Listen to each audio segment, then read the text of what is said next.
All right.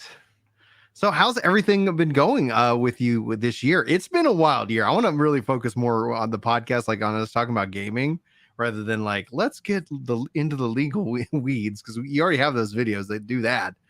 But No, like I appreciate it. Definitely. it's been a wild ride of a year, I think, in just terms of any and everything. Like, is there anything this year that just kind of stands out to you as kind of perhaps the most I guess pivotal moment, like the one that you either didn't see coming or the one that you're like, holy crap, like that was bigger than I expected.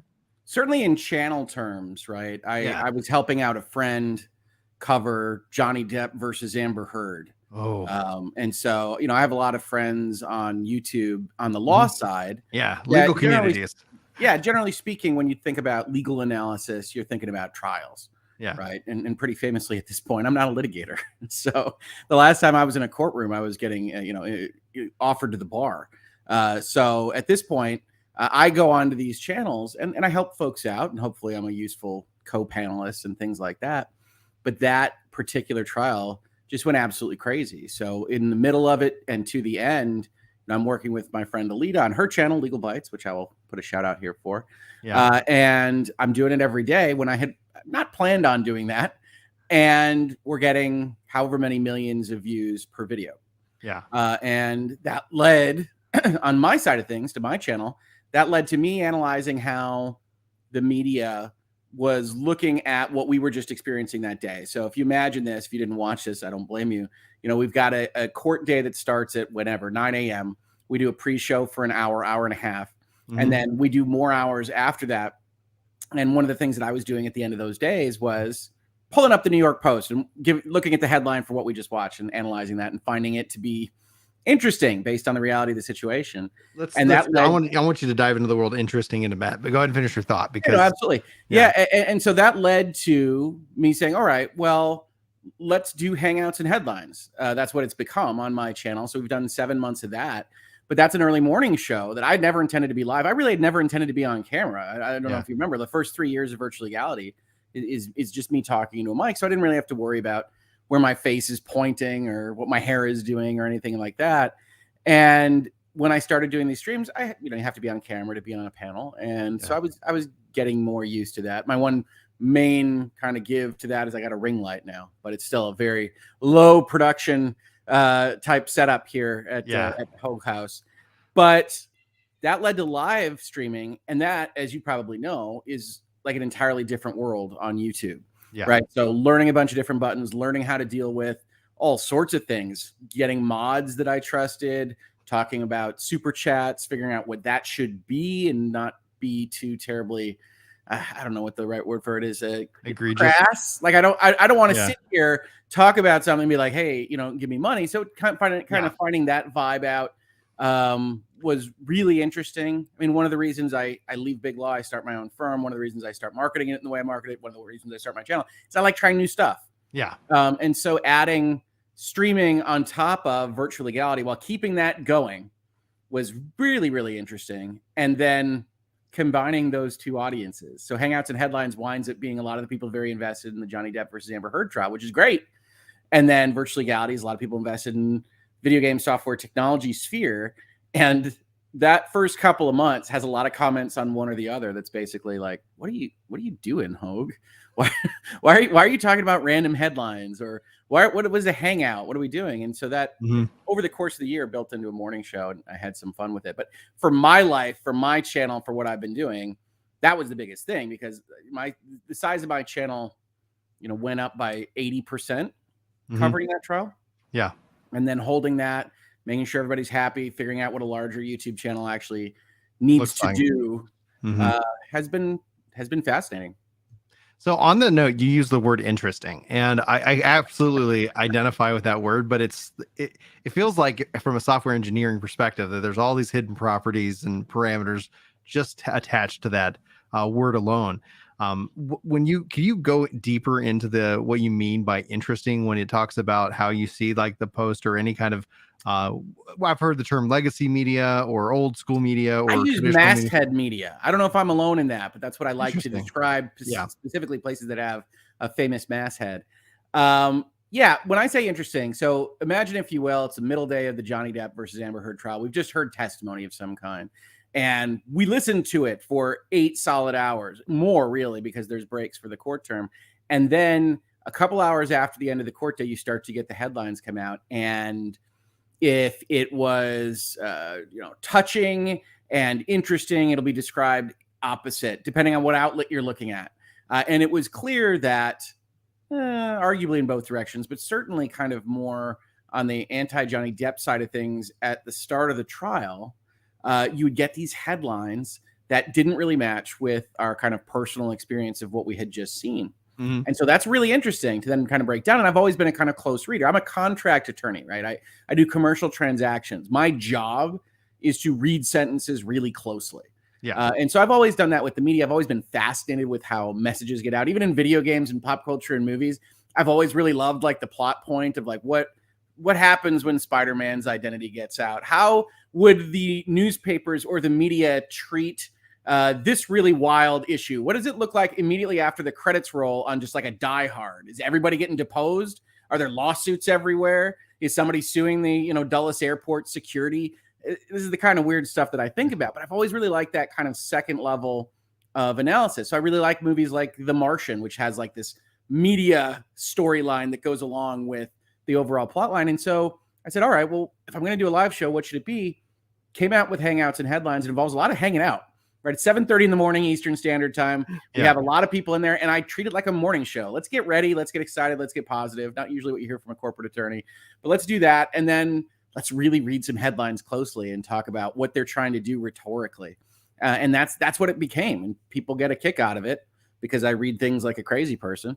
And so we go through each of these lines. We take a look. What is the headline trying to achieve? What audience is it trying to speak to? How is it going to accomplish? And that's fun if you really know the topic, because you can analyze it like we did in the Depp v. Heard trial. It's also fun if you don't know, where are they trying to lead you? What's the primrose path? And then sometimes I will use like an alternative headline as well to talk about the same kind of issue and have fun with that, hopefully, because I believe inherently in the value of critical thinking and critical reading. So it's, I don't know, edutainment that I like to do. And it's a lot of fun for me. And we've gotten now up to, 600, 700 concurrent viewers every morning at like 7:30 in the morning on the Eastern Coast. So it's like 4:30 in the morning from the Californias that call in and all sorts of stuff. So it's a lot of fun. Well, that's excellent. I'm going to have to, I haven't seen that pop up in my feed at all, which is always interesting when it comes to the YouTube algorithm and live streaming. At the end of the day, like the YouTube recommendation engine is great until it's not. And sometimes I'm like, oh yeah, I haven't seen a video from this creator that I usually watch in a long time. And then it's like, oh, they shifted to doing a live stream more often than not. And then for some reason, the YouTube algorithm will either recommend it or not recommend it. But one final question before we actually get to the fun part of talking about video games. Yeah. You talk about like obviously masthead media, and then you also talk about basically you're in a way creating a a new media, like a new form of edutainment. Which I like to think so. Yeah. Well, I mean, and so how do you look at that now, especially when you start to look at things that are articles and they're posting? Because it sounds like to me like any kind of newspaper, everybody's kind of printing to what they believe their core audience already thinks, right? And you could see this also even in social media. Somebody's going to say something that is usually in relation to the audience that they think that they have, and it's usually when that runs up against like a shift that all of a sudden like, oh, you get caught off guard. You're like, oh wait, what happened? How do you feel like do you feel like there is a chance, or legacy media is truly, or that masthead media is on its way out? Or do you think we're going to see them have some kind of saving throw? Or do you think everything's just going to continue as business as normal? I just generally curious your thoughts. Yeah, I hope not. Honestly, I hope not. They're on the way out in terms of a capitalized media infrastructure, however that looks, where there's actual resources to go and look into things, because I think we need that. I think one of the mistakes sometimes when people describe Hangouts and Headlines or are in comments or just chatting with me is that, you go take them down, Rick, teach the media a lesson. And I'm really not that way. I really am an optimist at heart, and I would see them do certain things better. We have some fan favorites in terms of journalistic names in that space where, they go a little bit far in the editorializing. And I often have the message, you don't have to do this. You seem pretty smart. We can just talk about these things, and you can trust us to come up with our own conclusions on these things. I think the media is super important.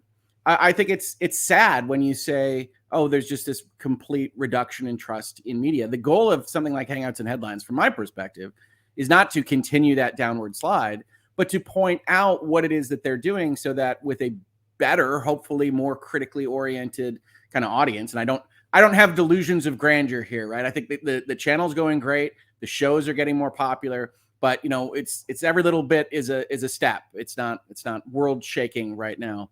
But I think to the extent that you can go and you can advocate for those things and say, hey, media journalists, you can do better. You can trust us with these things. Let's talk about what they're doing, and then have an audience that is receptive to that, and then goes out. And the best notes I get is I'll get a DM or I'll get a note on Twitter or in my comments that says, hey, I saw this headline, thought of you, read through it, and realized that this is what they were trying to do and this is what they were keeping from me. And I read a different article and I was able to kind of look at both of those perspectives and better understand it. It's like, that's awesome. That's what we're trying to do here. But I hope it doesn't become just kind of Mad Max of 75 different entirely slanted versions of the world. And God knows I can't be in every room. I'm not an investigative journalist. I can't go and do all of this stuff. So we all need to rely on each other a little bit. But to the extent that we can read things better and that we can realize what's going on a little bit better, I think that's a good thing overall. Yeah, somebody said, and I forget who it was, but it really resonated with me because they said it like some odd 10 years ago. And I remember like, oh, that's an interesting thing. I wonder how that plays out. And they said that because we don't pay for our news, we're going to pay for our news. And it's that was 10. They were talking about in reference to like local journalism, like in terms of your local paper. And they said that they believe this would be the ultimate age of corruption within like local government, because no one's buying and no one's paying for it. And essentially, I see that, I feel like that's extrapolated out, but I think that the monetization and incentive structure ultimately is, like you said, like they were talking about where, yeah, you read the post and it's like, wait a minute, like that this is very different, because it seems like they're playing to make sure that they want the clicks, they need the views, because they're just fighting to survive. Well, I will tell you, one of the places I think where you see the biggest kind of slant is not really a political lines kind of thing. And I know that surprises some people.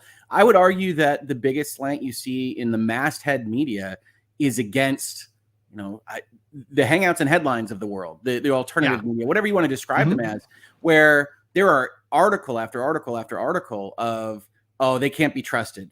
They're going after the YouTube money and the algorithm tells them what to say. And it's a breeding ground of hate and all these things. And I'm not going to deny there are bad actors on YouTube and on Twitch and on Facebook and on Twitter. There are bad actors. That's just the way it is. There's bad actors in the human race, unfortunately.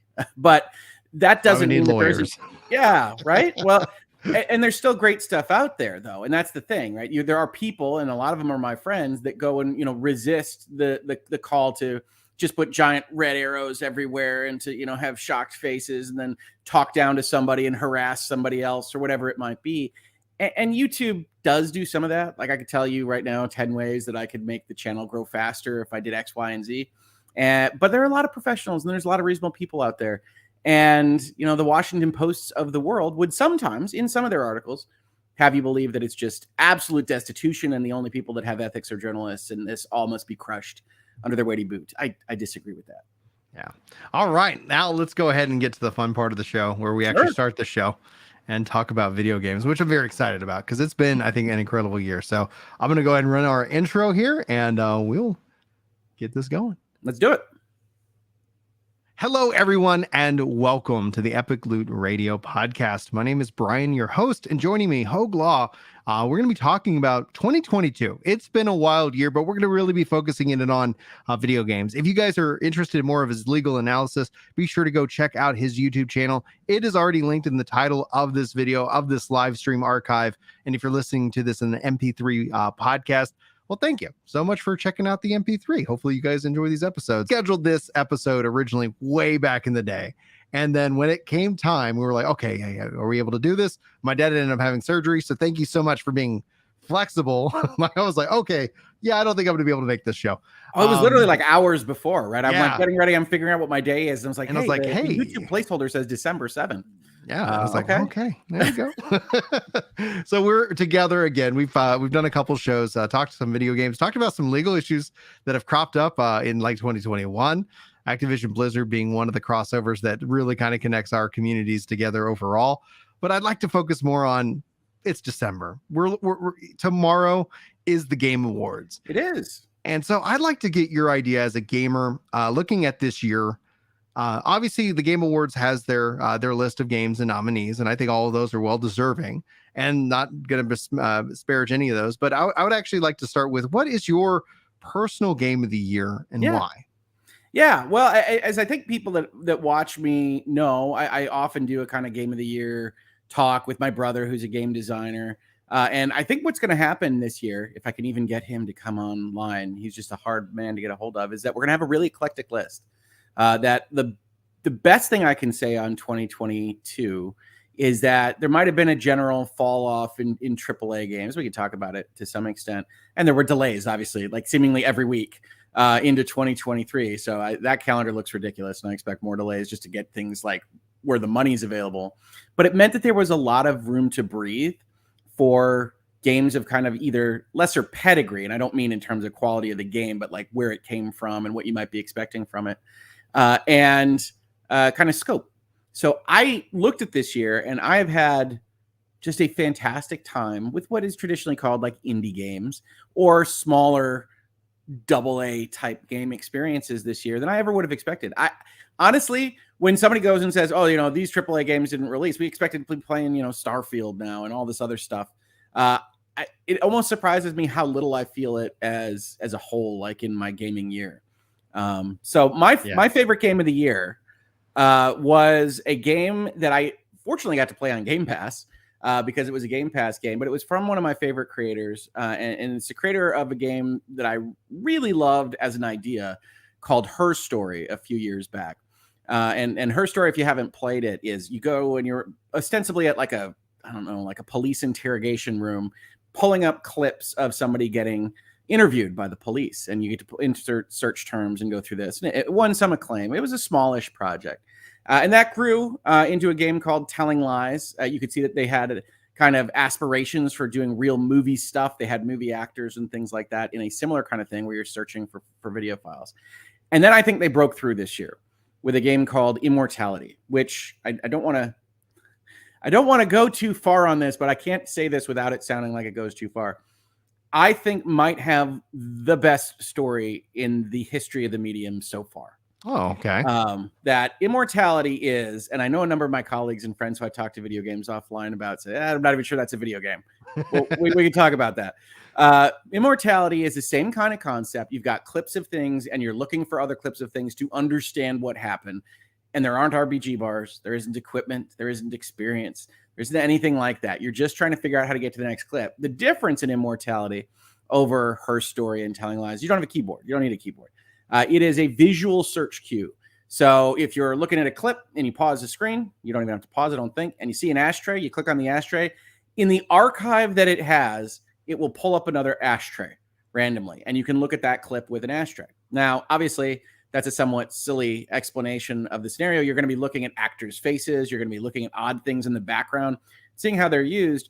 And the overall structure is that there's this actress who is currently missing, and this actress actually filmed 3 movies that never came out over the course of, I think it's like the 60s, the 70s, and the 90s, okay. Give or take. And these movies all have the indicia of the decade they're from. Right. They look like it. And in a way that isn't common to video games. Right. I think we all have a notion of a full motion video game in the back of our heads. It looks kind of cheesy. There's some green screens, maybe some cardboard props. You got Mark Hamill talking to a giant cat man for a period of time, whatever it might be in the back of your head. This is real kind of TV or movie making of the kind that, the main actress is up for best performance tomorrow at the Game Awards. I think she should be a shoo-in. We'll see. Who knows? But I would have said it was kind of capable of winning an Emmy or an Oscar. I mean, it's a really fantastic kind of performance. And so throughout the course of this game, Immortality, you are playing to get these clips. It's mixed between these 3 movies. There's a number of ways you can sort them and go through them kind of as an investigator to figure out what goes where, when it was taped, what exactly it is you're supposed to be doing in terms of figuring something out. And unfortunately, I can't go a ton further than that without revealing some of the really big tricks that Immortality does. But suffice to say, It is a multi-layered examination of the nature of storytelling and what it means to be famous to some extent, the nature of games and interaction as a medium in and of itself, and then like throw on a dollop of religion, spirituality, and the human condition, which all sounds like I'm, at the salon in the union of my liberal arts college talking about fantastic literature or something like that.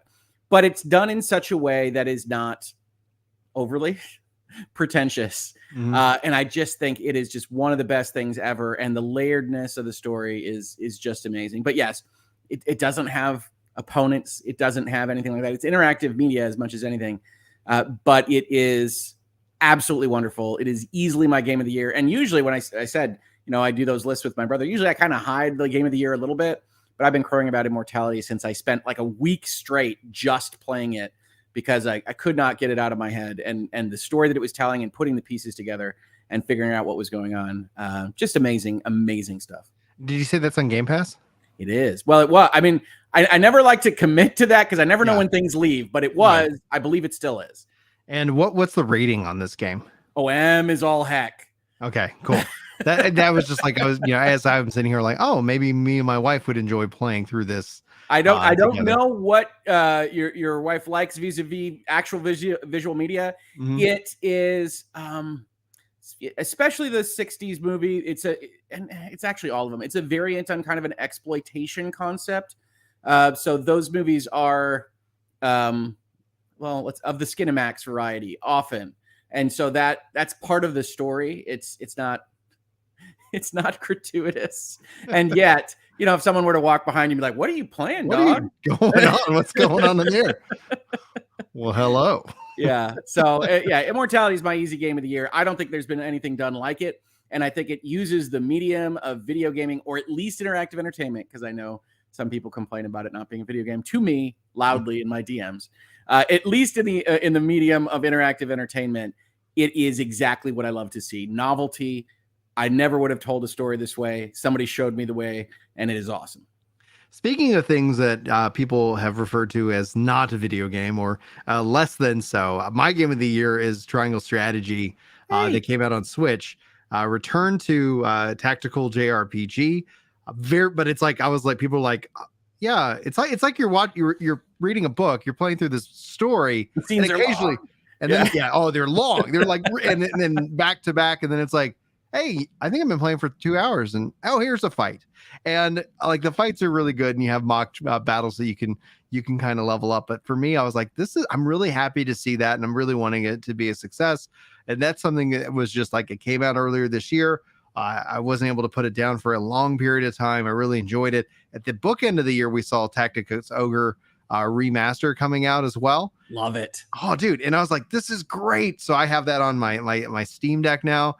And I don't have high hopes that we're going to see like a resurgence in tactical JRPGs just making their way all the way out into the world and dominating the Twitches of the world. But I love it. Like the sequence this year, right, is Triangle Strategy early, Tactics Ogre, Front Mission first remake. Yeah. Midnight Suns is a tactical strategy game. Like just really good tactics all over the place in 2022. Yeah. Getting its moment to shine a little bit when it's not kind of subsumed by AAA action adventures. It was nice.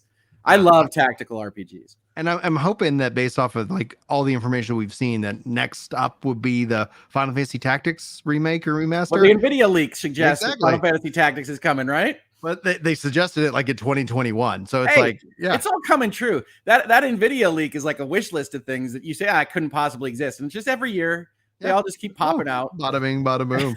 Well, it tells you just how long they are working on it. In fact, actually, one of the things I've been testing out as I move my mic from the thing, I got the Logitech G Cloud because it was on sale for $100 off. Well, it's an Android device, and so I have Tactics on Android. I was really hoping that the controller would interact with it, and it doesn't. So they'd either need to update that programming, or I don't know, release a remaster, and then I'll absolutely buy that one, because I was like, my hope was, oh wait, this actually is an Android tablet. Like I can do more than just like stream, games to it.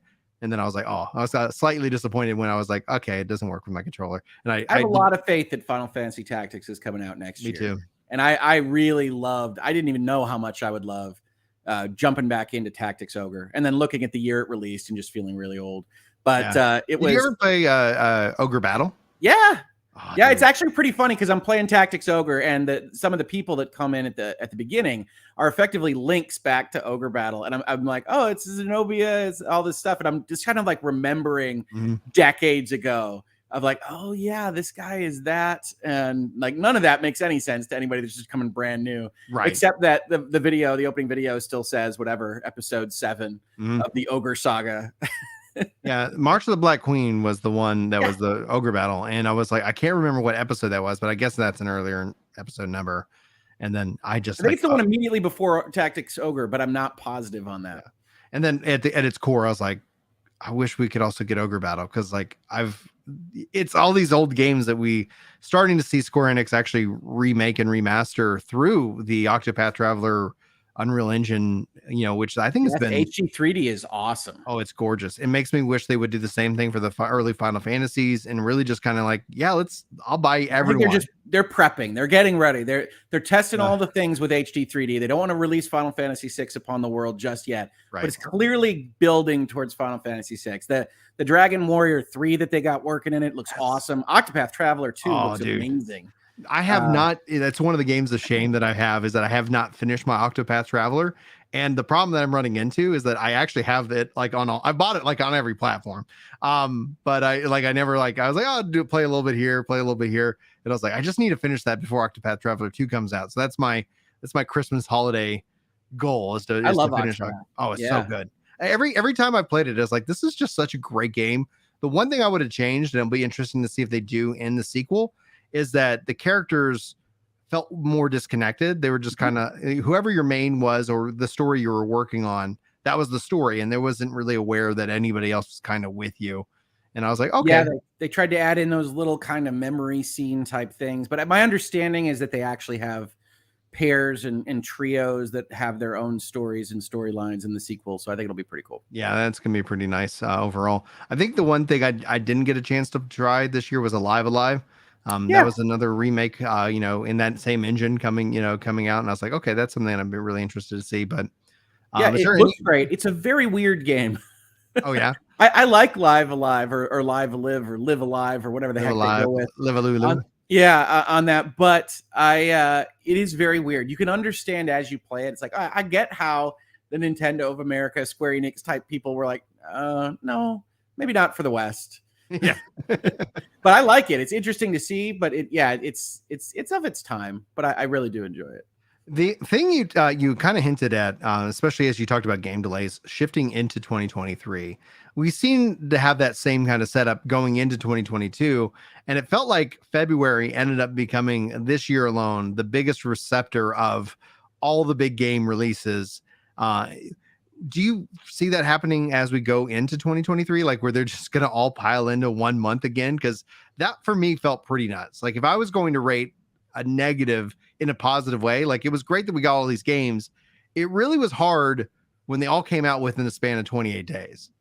Yeah, I remember Elden Ring and Horizon being right on top of each other. That was a problem. Guild Wars 2, Destiny, it just keeps going and going and going.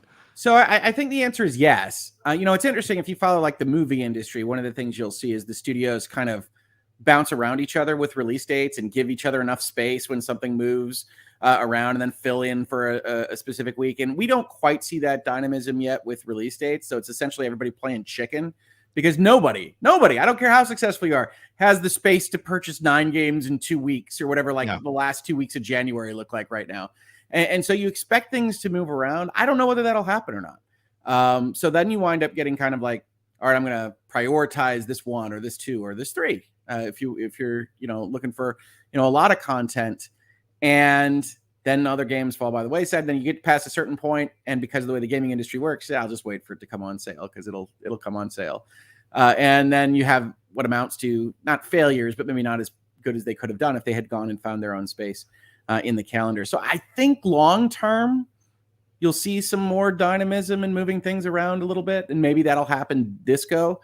But right now, no, January and February look like a train wreck. I mean, like I don't know how you can afford that. Well, and then everything kind of just dries up. It felt like when we were starting getting into March, April, May, June. Like I remember I was talking with a couple other creators, and it's like, yeah, there really isn't a lot of game news right now. Not a lot of releases.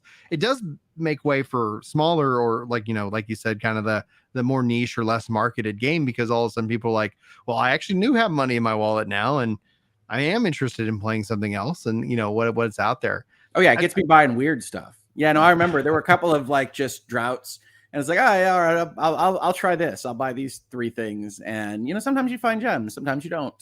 But I think that the game industry overall could do a better job of that. I think they are learning that you don't have to hit that November, December spot. That there are sales to be had in January and February, and I think some of the delays kind of pushed them to learning that when they didn't want to. Because I don't know, you remember this that the 2 weeks in November used to be like I don't know what to do. There's 7 January games and February were just dry. Like there was nothing. January, you never had any games in January. Yeah. And then the first one I can remember most recently is like, Kingdom Hearts 3 comes out in January. Oh, that's pretty wild. That's a pretty big name. I guess they missed. January. Yeah, I guess they missed. It's like bummer. So I think they're all going to work out eventually. But it wouldn't surprise me if like Sony just moves in and plants a flag in that February area. They've had massive success with those February releases now. And so we'll see how it goes. I, for instance, don't have any idea when any of Microsoft's stuff is going to come out, particularly Redfall and Starfield. Sometime next year. They got delayed out of this year, but we still don't know exactly when they're coming out. Maybe we'll know tomorrow. Yeah. I don't. That's true. We'll get some trailers and some game news, some announcements for sure. We should get Final Fantasy 16's release date. Everybody says that's coming. But it's wild to think about. Again, feels like next year. This feels a little bit like being a Detroit Lions fan. Feels like next year is going to be the big year. And I think that'll stick. I think that'll stick. You got Final Fantasy 16 is going to hit. Starfield's going to hit. Next year is going to be a big year. Are you excited about Starfield and Redfall at all? So I love Arcane. I'm not a big fan of Deathloop. That's really the only miss for me on the Arcane side of things. So that did really well, like in terms of just critical reception. Yeah, I'm totally a minority on this. You're good. Fine. No worries. I'm just gauging that. It's like, okay, that's really good to know. Like, because go ahead. Yeah, no, Prey knocked it out of the park. I love Prey. I love Dishonored. Didn't like Deathloop. So I'm interested to see like where direction the Redfall goes. And so I'll definitely be checking it out. I think it's a Game Pass game. So yes, I will be checking it out. Starfield. I don't know. I think that they hit it from our view for a long period of time because they didn't feel it was ready. And then I think the big blowout for the game was not terribly impressive to me. And so they then took an extra year, right? I mean, like they're going to take an extra year to make this game. And that's all the time in the world. You can make massive improvements, but I would expect it to feel, now that we've seen it a little bit, like a Bethesda game with a spaceship. And that's fine. I remember liking Skyrim, but it came out eons ago in my like personal video game career. So I'm hopeful it'll be good. I'm looking forward to it insofar as I like space. I like science fiction. We don't get enough of that, I think, covered in video games in general. And so I'm certainly willing to give it a chance, but it doesn't like knock my socks off with what's being presented so far. Yeah, it's going to be interesting because it's going to be, I think, how it feels and the gunplay feels for Starfield. Because if it doesn't feel good, like it's easy to go back to anything else that feels better.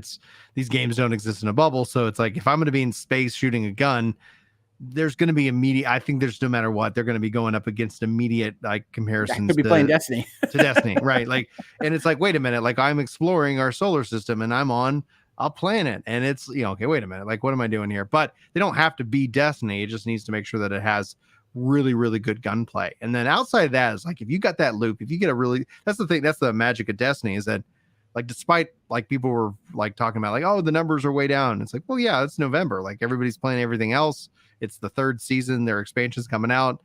But yeah, people take a break. Lightfall's pretty soon, isn't it? Yeah, Lightfall's in February. That's what like back to 2023. For the end of February 2023, people are going to come back and the gameplay is just going to be like, man, goodness, this feels so good to step back into. And that's going to be the challenge for Starfield, but that's the challenge for any game that when naturally they're like as a comparison to a visual style or some kind of setup in that regards. You mentioned Final Fantasy 16. What are your top, like, I guess handful of games that you're most excited about that we know about for 2023? I have a weird list, I have to be honest. Do it. So I'm really this is funny, right? Konami, really well known for video games now. I'm really looking forward to the Suikoden remakes. I love Suikoden to Dude, death. Suikoden. Oh, you call it Suikoden. I was always calling it Suikoden. I'm probably wrong. I can't pronounce things, so that word is just a sequence of letters to me. All right, so yes, it's Suikoden is how I've pronounced it. I'm sure I'm wrong, but I'm really looking forward to those, as well as I'm gonna get this pronunciation wrong. I think it's Euden Chronicles, which is the Suikoden kind of kickstarted spiritual successor kind of game.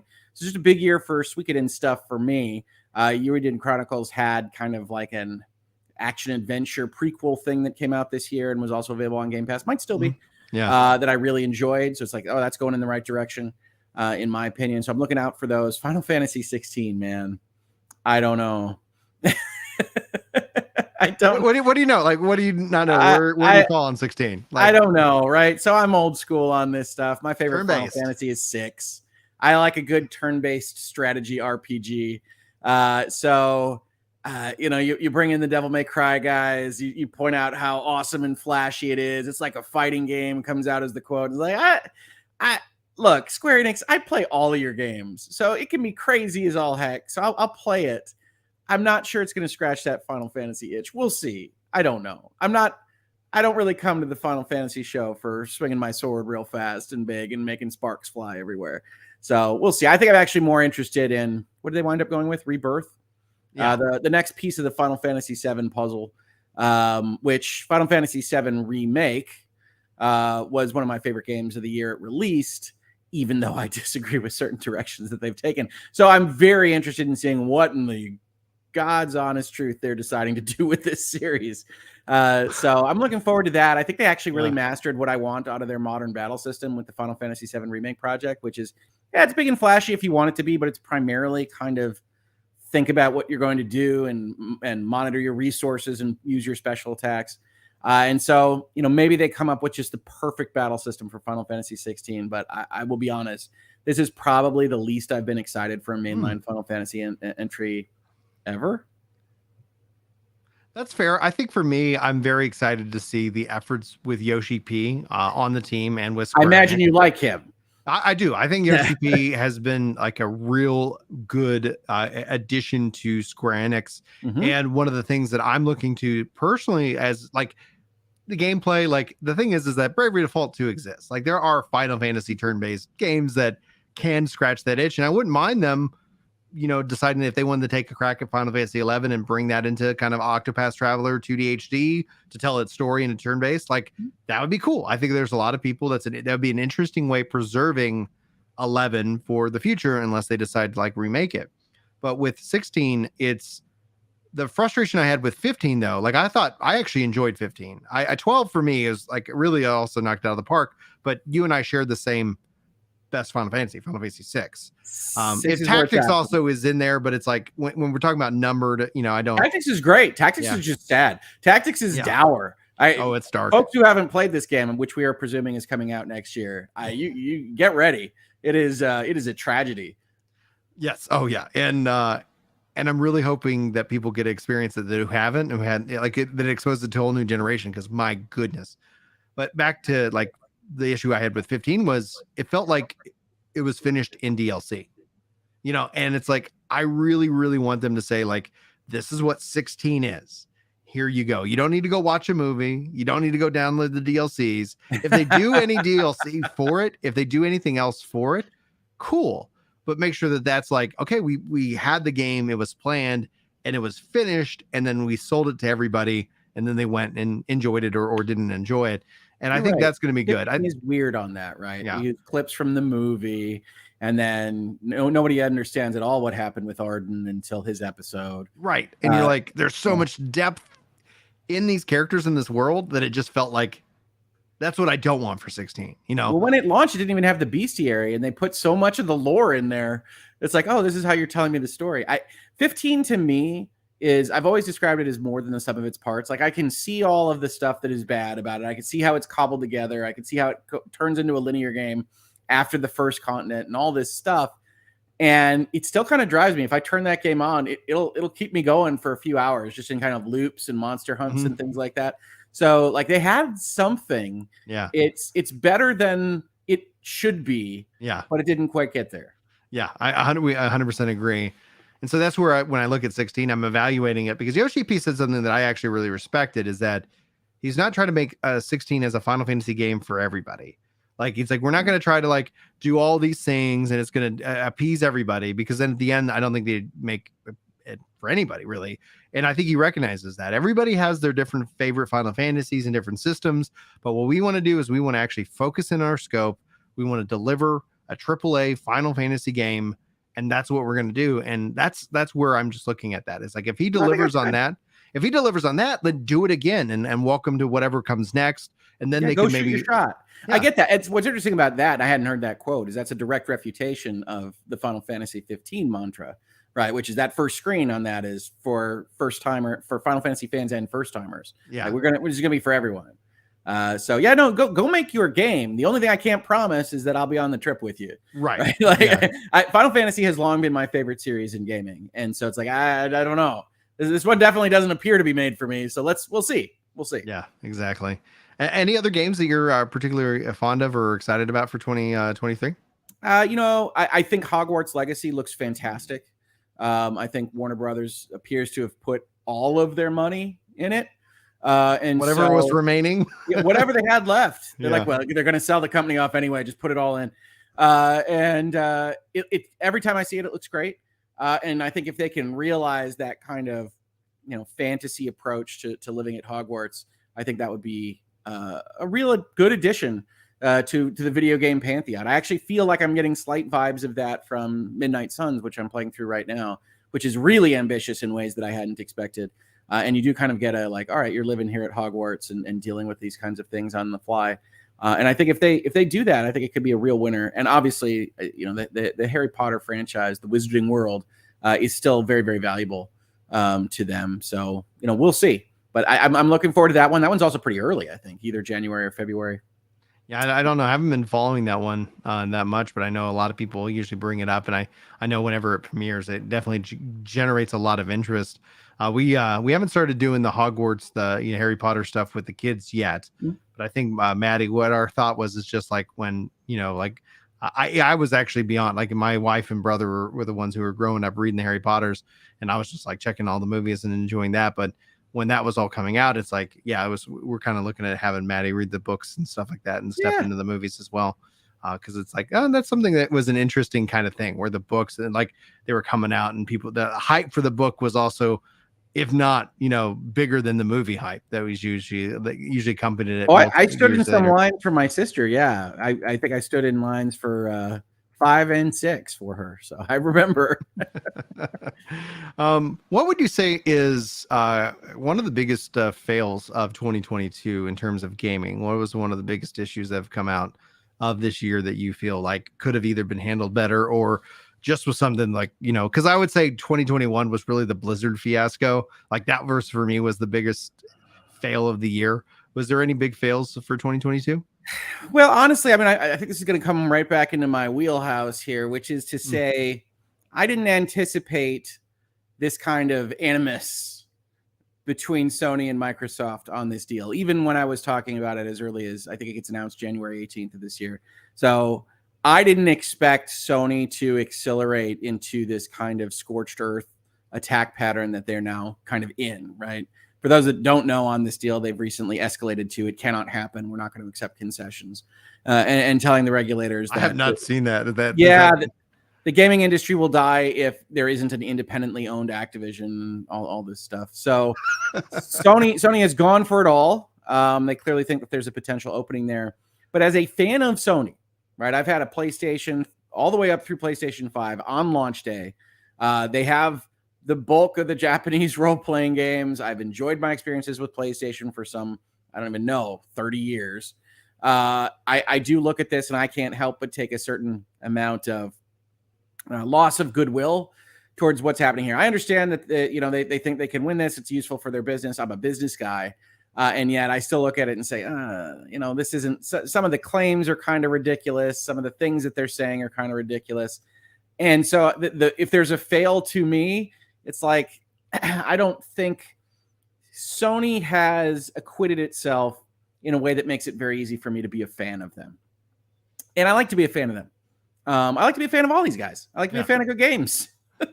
Some people don't believe that when I go up there with videos and I'm a PS shill or I'm an Xbot, depending on the video. But I'm a fan of good games, and I guess I just wish that they had acquitted themselves better. And so I think there's a certain amount of, man, I think this could have been handled better, even if you have an overall complaint. And that isn't happening. And now we're getting into the place where, yesterday Microsoft signs with Nintendo, and essentially they gloat about it, right? They have the various tweets that go out and say, we're willing to talk to you whenever you want, Sony. And the articles about the Federal Trade Commission and things. It's like, this isn't my favorite version of the game industry, right? My favorite version of the game industry is the 3 people at the Game Awards from all 3 companies and a celebration of interactive entertainment and gaming. And it's not that this year, right? Is Call of Duty that valuable? Call of Duty is pretty darn valuable. But I think it's just a matter of the political environment, honestly. And I don't say that as a sides thing. I say the regulators are interested in looking at technology companies. This is the deal in front of them. I don't really think it rings a lot of the bells that they are otherwise worried about and that they testify to Congress to, but it is the one that they're looking at. And I think when Sony started to get kind of indications that maybe there was some traction in the UK and in the EU and maybe in America, they said, screw it, let's go for it. And like I said, from a business standpoint, I understand. But I also look at it and say, we're burning bridges. Like we're getting into a place where, you've got the president of governmental relations of Microsoft calling out Sony on Twitter. And you got, Jim Ryan complaining about all these things. You got Phil Spencer saying they're talking to regulators more than they're trying to actually get business done and all this stuff. And it's like, no, this is my leisure pursuit. I get enough of this in my day job. This is not what I prefer. This crossed over too much. This is too big of a collab. Yeah. Obviously it's fueled my channel. I got videos upon videos. Yeah. I got 53 episodes in the Microsoft Activision saga at this point. And yet I would can't we all be friends? What are we doing here? Let's talk about this like honest adults, shall we? So that's probably it for me. Yeah. What was one of the biggest wins outside of news stories for you this year in 2022? Like, was one of the big takeaways that really kind of rings true to you? On the video game side, yeah. I think that gaming is even more robust than I had originally thought. Like, as I said, I think the biggest win to me is I didn't really feel the hole that I probably should have felt when Microsoft didn't release any games at all this year. Like, it just didn't feel that way. I think about it, I guess they didn't, because Game Pass and indies on PlayStation and what the Switch is doing and all these various things filled in so well. As I said, I think it's just a glorious year for tactical role-playing games. Yeah. I didn't even add Mario plus Rabbids, which is awesome. And so you just got all of these opportunities to play those kinds of games when they might not get that spotlight. And so I think the industry overall is very healthy. I mean, like, that's part of the Activision story, right? Sorry to keep going back to that. I've been talking about it all the time. But that's part of the Activision story, which is we have a very dynamic industry with people that can make really winning experiences in very tiny groups. And you get to play all sorts of crazy stuff. Now, do I wish some of the novelty from the old days made its way into like kind of the AAA resource spending space? I do. But we're getting to experience all kinds of things, from surviving vampires to figuring out the mystery of 3 movies that I love so much, or anything in between. And that's a really good thing to feel, I think. So the win to me is like, this industry is here. You're not looking at an ET type scenario. It's not 1983. And I'm really happy about that, even if I'm sad about, how we're getting along overall. Yeah, it's kind of a bummer, and I'm really hoping that ultimately resolves itself pretty quickly, because I'm kind of like, I don't know how. I mean, it sounds like you're kind of fatigued with it as well, but there's a general interest in that knowledge. But yeah, there's a fatiguing of like, I just don't know what happens if Sony successfully blocks Microsoft. It's a very interesting hypothetical. Because in this hypothetical, you now have pissed off a multi-trillion-dollar company with a war chest. And I would say, like, yeah, I don't see how Microsoft doesn't go, oh, okay, well, we're just going to throw money at the problem, and we're not going to own companies. We're just going to own so much more, and end up just kind of like, because one of the things that kind of comes down to is that Sony locks down stuff for like a year, like within, especially Call of Duty. They'll like, we have the exclusive mode that we know that this time next year, when everybody moves to the new Call of Duty and we have the new exclusive mode, that people who already own that game on another platform aren't going to have access to, or they're just going to move into the new Call of Duty. And I could say, and Phil Spencer's commented multiple times that he doesn't want to do that. And Microsoft hasn't been doing that. They did it back in the day. And now Sony's kind of the exclusive of content exclusive within a game that's launching on multiple platforms. And I just wonder, I'm like, well, does Microsoft go back to that? Like, do all of a sudden you get to the point where you're like, okay, well, what the heck was that, Sony? Okay, fine. We're just going to start buying those deals up. And then all of a sudden you start feeling like Microsoft's being unfair or unjust. What do you think? It's possible. I mean, I've talked over this a little bit. I don't think they see the value proposition of those kind of limited licenses or even exclusives. So I don't think they're ever going to behave exactly like Sony with, like, I don't know how long Final Fantasy 16 is an exclusive to them. Technically, it might be forever. 7 is still not on Xbox. Well, but that doesn't mean they have a contractual exclusive. That's right. I think more likely a Square Enix decision. But I think that currently their trailer says Final Fantasy 16 is assured for 6 months of console exclusivity, I think. It said PC and PS5, and they quickly deleted like PC after that. So it seems like at least it's going to be launching console exclusive for a little bit. Yeah. So who knows on those kinds of things? I don't know. Microsoft's going to fight them that way. I do think you'll see it more negative ad space. There was a twinkle in the eye a little bit in the 90s, but certainly Nintendo and Sega went after each other. I think that you will see less of, the congratulations on your big sales tweets, and a little bit more negative advertising about, how Sony operates, or maybe even in a return volley, how Microsoft operates. And I don't know that that's healthy for overall bringing in new people and increasing the size of the pie and explaining to people how awesome gaming can be. But I do see that potentially happening. Now, we're a long way from there, because I do think also that if one of these regulators tries to block, you'll see a litigation. I think you'll see a fight on it, and that's a years long process. So we might never ever stop talking about it, ever. Yeah, my whole hope for 2023, because I'm very excited for Diablo 4. I played it at BlizzCon. Good things today. I played it at BlizzCon. I was like, this is great. I can't wait to see it develop further. People are playing like the closed beta now, and I was like, yeah, this is gonna be great. Maybe it'll be in Game Pass, and I don't have to sit here and worry about purchasing it on my Xbox. And with crossplay, cross save, play anywhere, like I'm ready to freaking go. Do you think would you classify Game Pass as kind of a fail this year because there wasn't any Microsoft first parties?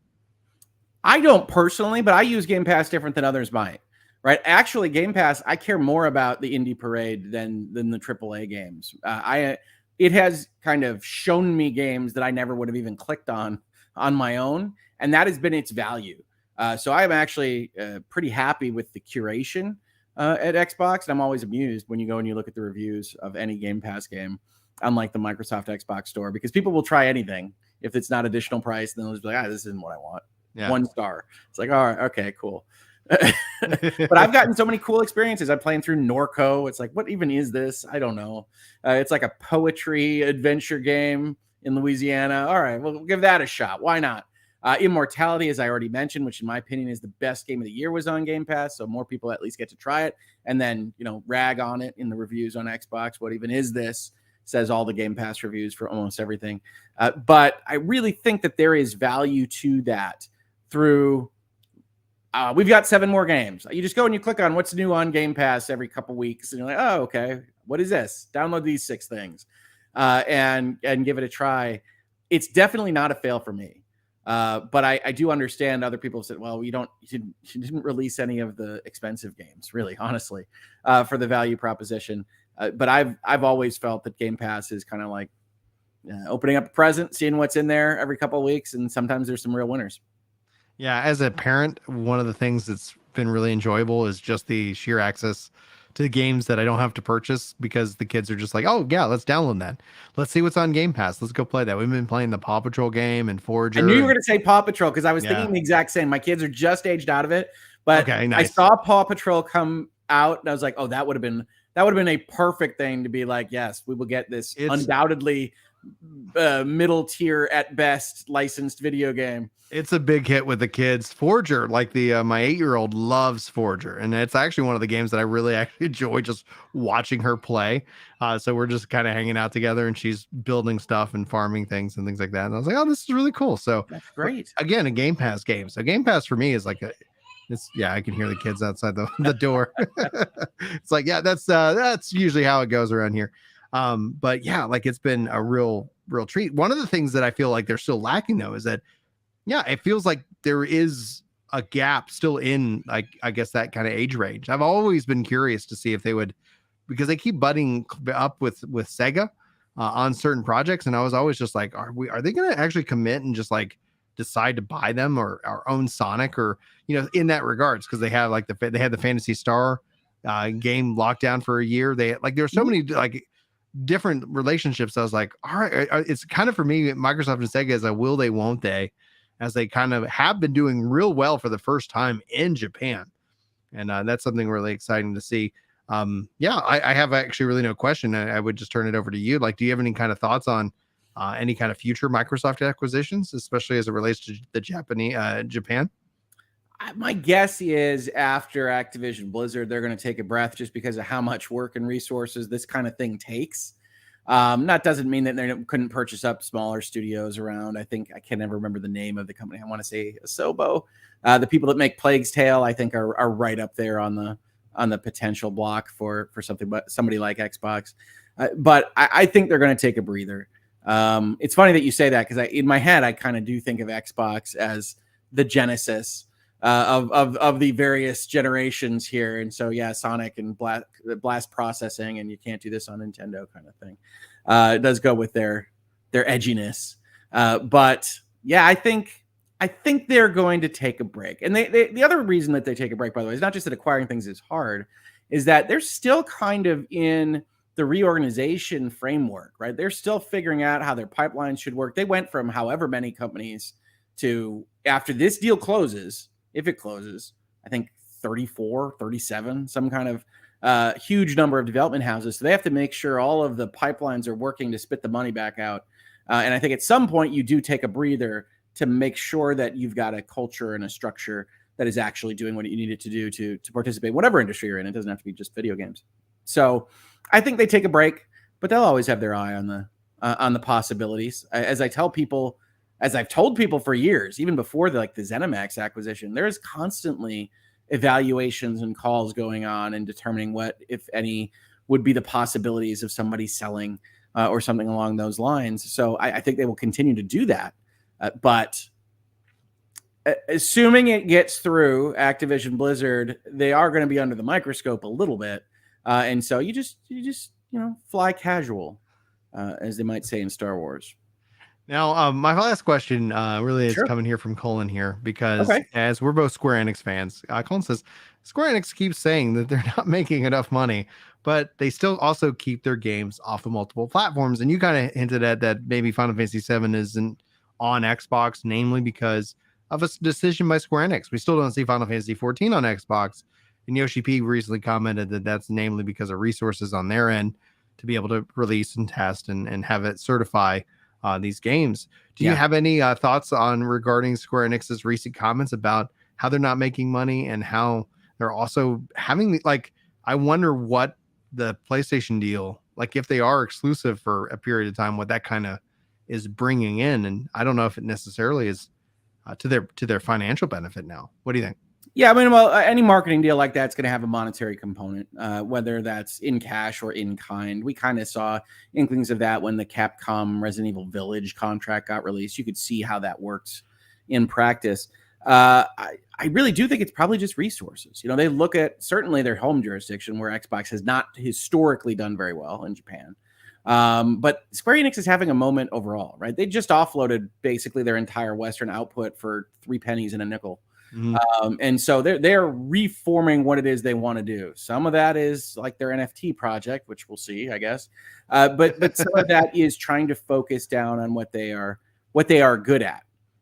There's certainly, if they're able to focus down, they're certainly an acquisition target on their own. They're not that expensive in terms of assets. They have a close relationship with Sony.